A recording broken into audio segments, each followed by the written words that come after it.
saya Viola Amnesti, NIM 19111155173 dari kelas A 2019 2 kelompok 4. Baik, di sini saya ingin membuat pembuatan video ujian skill lab tentang pemeriksaan sistem persyarafan. Nah, tujuannya ini untuk mengetahui apakah persyarafan pasien ini masih berfungsi atau tidak, apakah adanya kelainan di persyarafan pasien atau tidak. Baik, selamat menyaksikan. Baiklah, di sini kita akan melakukan anamnesa. Nah, yang pertama itu identitas pasien, di mana kita menanyakan nama, umur, alamat, bahkan yang lainnya yang berkaitan dengan identitas pasien. Yang kedua, riwayat penyakit, di mana riwayat penyakit ini seperti riwayat penyakit terdahulu, riwayat penyakit sekarang, ataupun riwayat penyakit keluarga. Yang ketiga, tanyakan psikososial, spiritual, dan sosial budaya, serta lain-lainnya yang berkaitan dengan pasien. Kemudian pengkajian tingkat kesadaran atau GCS ada dua. Yang pertama secara kualitatif dan kedua adalah secara kuantitatif. Secara kuantitatif itu ada tiga. Yang pertama respon verbal, di mana pasien dapat menjawab pertanyaan-pertanyaan dari perawat. Yang kedua adalah sensori, yaitu apakah ada kontak mata antara perawat dan pasien. Yang ketiga yaitu motorik, di mana meminta pasien untuk melakukan perintah dan pasien melaksanakannya. Seperti kita meminta pasien untuk mengangkat tangan, kemudian kita berikan tekanan, kemudian kita lihat apakah pasien ini mampu menahan tekanan yang kita berikan atau tidak. Kemudian secara kualitatif ini ada 6. Yang pertama kompos mentis, yaitu pasien sadar penuh, pasien tahu siapa dirinya, berapa usia, kenapa pasien ada di sana, dan mengerti lingkungannya. Yang kedua apatis, di mana pasien sadar tetapi pasien tidak respon terhadap lingkungannya. Yang ketiga adalah somnolen atau letargi, di mana pasien mengantuk berat dan ketika mengantuk berat tetapi masih bisa diberikan rangsangan dan masih bisa menjawab. Yang keempat adalah stupor, yaitu pasien benar-benar mengantuk berat, sulit untuk dibangunkan, namun ketika diberikan rangsangan masih ada respon yang diberikan. Yang kelima adalah sporokoma, yaitu pasien tidak bisa memberikan respon. Dan yang keenam adalah koma, yaitu pasien tidak ada respon bahkan berhari-hari ataupun berbulan-bulan. Assalamualaikum Ibu. Waalaikumsalam Sus. Perkenalkan, saya Viola Amnesti, perawat bertugas pada pagi hari ini dari jam 8 sampai jam 2 siang. Bisa dipanggil perawat Viola. Nah, kalau saya boleh tahu nama Ibu siapa? Fatira Mutiara Sus. Fatira Mutiara. Nah, Ibu senangnya dipanggil siapa Ibu? Fatira aja. Fatira ya Ibu ya. Umur Ibu berapa? 30 tahun. 30 tahun. Boleh saya lihat gelang pasiennya Ibu? Benar ya Ibu ya, Ibu Fatira Mutiara, umur 30 tahun. Nah, baik Ibu, di sini saya ingin melakukan pemeriksaan sistem persyarafan. Nah, tujuannya itu untuk mengetahui nih persyarafan Ibu tuh masih berfungsi atau tidak. Kemudian apakah ada gangguan atau tidak ya Ibu ya. Untuk waktunya itu sekitar 10 sampai 15 menit ke depan. Apakah Ibu bersedia? Bersedia Sus. Baik ya Ibu ya. Untuk tempatnya di sini saja ya Ibu ya. Nah, baik. Saya akan menjaga privasi Ibu ya Ibu. Kita menutup sampiran pasien untuk menjaga privasi. Nah, baik, kita mulai ya Ibu. Baik, kita di sini akan melakukan pengkajian perangsang meningal. Nah, yang pertama itu kaku kuduk dan Bronsky 1, di mana kita meletakkan tangan di belakang kepala pasien dan apakah dagunya itu menyentuh dada atau tidak. Kemudian kita lihat apakah adanya rangsangan atau gerakan. Dan apakah kita tanyakan kepada pasien apakah pasien mengalami nyeri di bagian pinggul, kaki ataupun di bagian lainnya. Baik, kita langsung saja ke pasien. Baik Ibu, di sini saya akan meletakkan tangan di bagian belakang kepala pasien. Nanti Ibu ikut instruksi dari saya ya Ibu. Baik Sus. Baik, mohon izin ya Ibu. Nah, seperti ini. Apakah terasa nyeri Ibu? Tidak. Baik, kita kembalikan lagi ya Bu.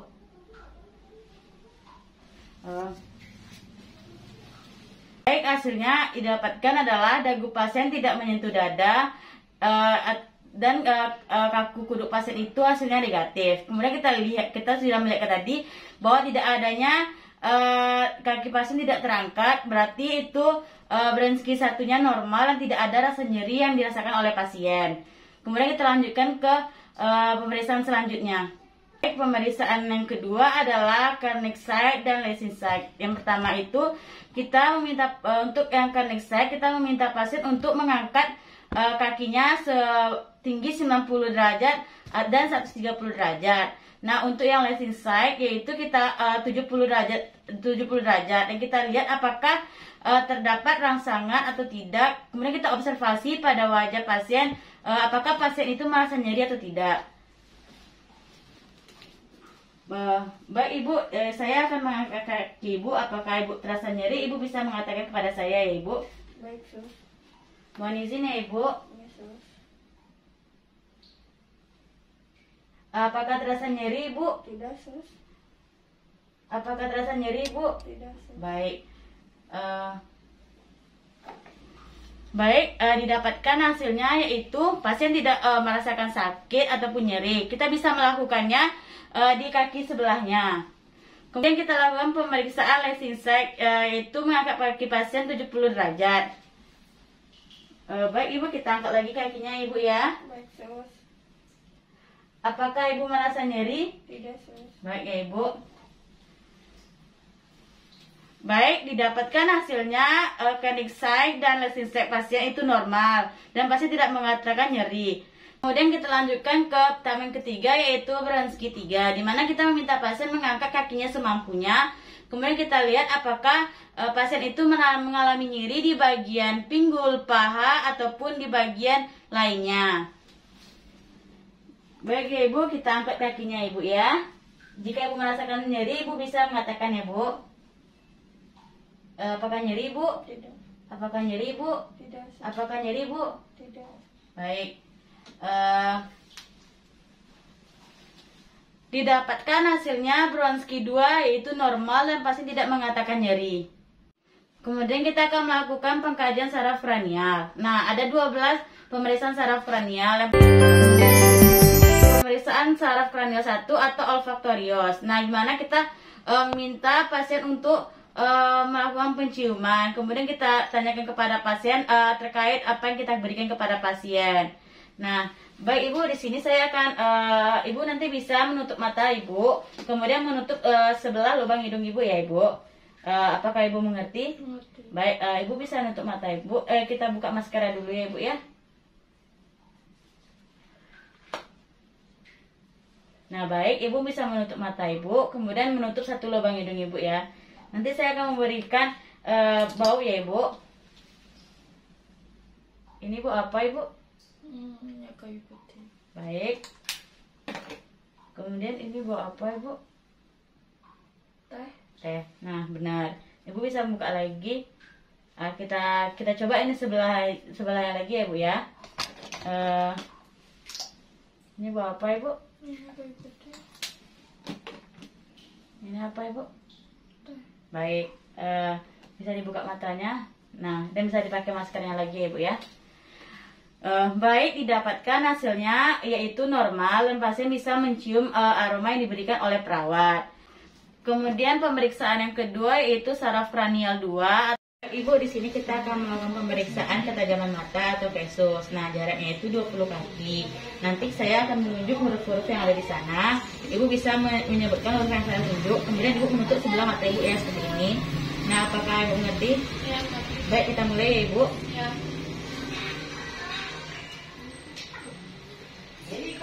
Baik Ibu, ini huruf apa Ibu? Ini Ibu. Z. Kemudian ini huruf apa Ibu? L. Kemudian ini huruf apa Ibu? P. Ini Bu. T. Ini. T. Ini. E. Ini. T. Ini. N. Ini. T. Ini. P. Baik Ibu. Ibu bisa menutupnya sebelah lagi Ibu. Ini huruf apa Ibu? E. Z. E. F. R. E. N. P. S. C. H. Baik Ibu, untuk pemeriksaannya sudah selesai. Didapatkan hasilnya itu normal ya Bu ya, dengan 20/20. Nah, untuk jarak ketajaman mata Ibu itu normal ya Bu. Ibu, di sini kita akan melakukan pemeriksaan lapar pandang yang tujuan untuk mengetahui seberapa jauh jarak pandang ibu ya. Nanti ibu mengikuti aba-aba dari saya. Ibu tidak boleh melihat ke kiri dan ke kanan, dan kepala ibu tetap ya bu ya. Kita mulai ya ibu dengan cara menutup tangan mata ibu sebelah sini. Kemudian ibu mengikuti tunjuk saya, tetapi mata ibu tidak boleh beralih ya bu. Kita mulai ya bu. Terlihat, terlihat, terlihat, terlihat, terlihat, terlihat, terlihat, terlihat, terlihat, terlihat. Baik ibu, untuk mata sebelahnya sudah, kita lanjut ke sebelah satu lagi ya ibu ya. Dengan cara ditutupi, kemudian terlihat ibu, terlihat, terlihat, terlihat, terlihat, terlihat, terlihat, masih, terlihat, masih, masih. Baik ibu, untuk pemeriksaan lambung kranialnya sudah selesai dan hasilnya normal ya ibu. Adalah pemeriksaan kranial 3, 4, dan 6. Nah, ada 3 pemeriksaan. Yang pertama itu ialah meminta pasien untuk melakukan atau melihat gerakan yang diberikan oleh perawat. Yang kedua adalah kita melihat pupil pasien. Yang ketiga kita melihat kelopak mata pasien. Baik ibu bisa melihat gerakan yang saya arahkan ya ibu ya. Nah, baik. Di sini didapatkan bahwasannya pasien mampu mengikuti arah yang diberikan oleh perawat. Kemudian kita melakukan pemeriksaan pupil. Baik ya ibu, kita periksa pupilnya ibu ya. Mohon izin ibu. Kita menggunakan pen light sebelahnya ya ibu. Nah baik, didapatkan hasilnya pupil pasien itu normal. Kemudian kita lihat di bagian kelopak mata pasien. Nah baik ibu, di bagian kelopak mata ibu bagus ya ibu ya, dan normal ya ibu ya. Nah baik, kita lanjut ke tahap selanjutnya.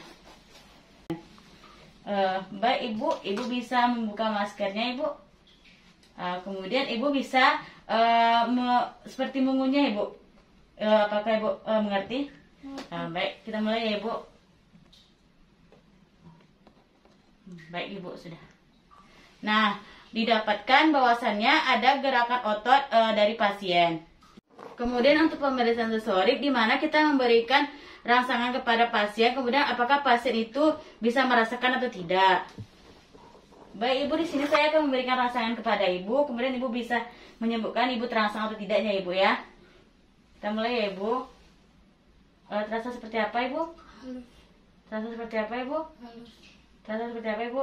Halus. Baik, benar ya ibu ya, terasa seperti halus. Kemudian kita berikan tekanan lagi. Rangsangan seperti apa ibu? Ditusuk terus. Seperti apa ibu? Ditusuk. Seperti apa ibu? Ditusuk. Baik, benar ya ibu ya. Nah, didapatkan hasilnya itu normal. Baik, selanjutnya yaitu karnial 8. Karnial 8 ini ada 2, motorik dan sensorik. Untuk motorik ini kita meminta pasien untuk mengembangkan pipi atau tersenyum. Kemudian untuk yang sensorik, kita memberikan rasa, kemudian pasien menyebutkan rasa yang kita berikan. Baik, kita lakukan untuk yang sensorik yang pertama, yaitu ibu nanti saya akan memberikan ibu rasa, nanti ibu tebak ya itu rasa apa.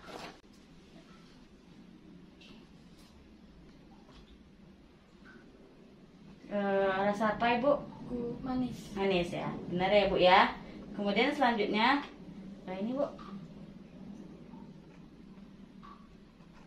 Asin. rasa asin ya bu ya. Nah benar. Indera pengecapan ibu bagus ya ibu ya. Ibu bisa minum ibu untuk menetralkan rasanya lagi ya bu. Nah baik. Kemudian kita lakukan di bagian motorik, yaitu meminta pasien untuk mengembangkan pipi dan tersenyum. Ibu bisa mengembangkan pipinya ibu. Nah benar ya ibu ya. Kemudian ibu bisa tersenyum.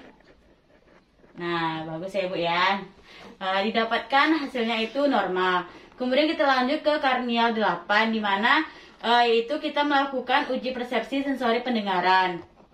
Baik ibu, di sini kita akan melakukan pemeriksaan fisik persepsi sensori, di mana yaitu ada 3 tahapan untuk pendengaran ya ibu ya. Nah yang pertama itu uji Weber, di mana tujuannya itu untuk membedakan tuli konduktif dan tuli sensori neural. Nah nanti saya akan membunyikan ini. Jika ibu tidak terdengar, ibu bisa mengangkat tangan ibu ya. Kita mulai ya ibu.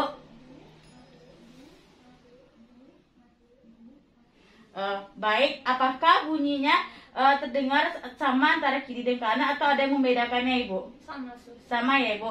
Baik, untuk bunyinya itu sama di kiri dan kanan. Nah, jika suaranya lebih terdengar di telinga yang bermasalah, itu pasien mengalami tuli konduktif. Namun jika lebih terdengar di telinga yang tidak bermasalah, itu pasien mengalami tuli sensori neural. Kemudian kita lanjut ke tahapan yang kedua, yaitu uji rina, di mana itu bertujuan untuk membedakan antara udara dan tulang telinga. Nah, saya akan membunyikan ini, nanti Ibu bisa mengangkat tangan jika Ibu tidak mendengarkannya Ibu ya. Kita mulai ya Ibu.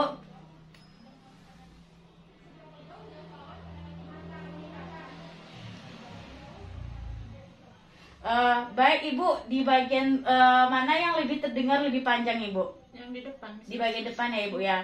Nah, itu artinya normal. Kita lanjut ke bagian tahap yang ketiga, yaitu uji suaba.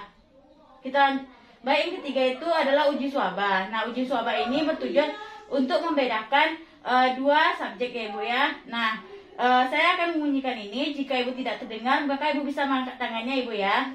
Kita mulai ya Ibu.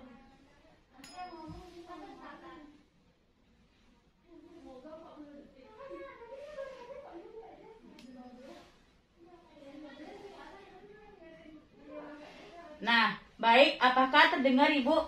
Tidak, Sus. Baik, jika pasien tidak mendengar itu artinya normal. Nah, jika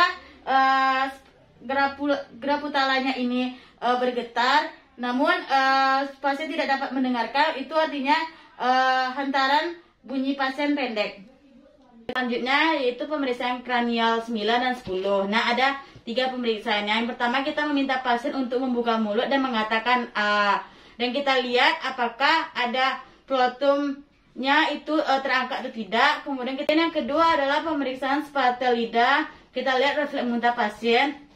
Ketiga, kita mencoba memberikan minum dan kita lihat apakah ada refleks menelan dari pasien tersebut. Baik ya Ibu ya, Ibu bisa mengatakan A. Nah, kita coba ya Ibu ya. Baik, silakan Ibu. Baik. Baik, didapatkan hasilnya platum pasien itu terangkat. Kemudian kedua adalah kita melakukan refleks spatel lidah atau refleks muntah pasien. Baik ya Ibu ya, saya akan memasukkan ini untuk melihat refleks muntah Ibu ya.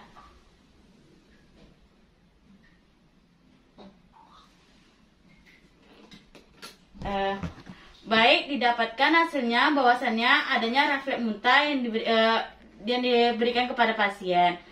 Kemudian selanjutnya kita memberikan minum untuk melihat apakah ada refleks menelan dari pasien. Ibu silakan minum ya Ibu.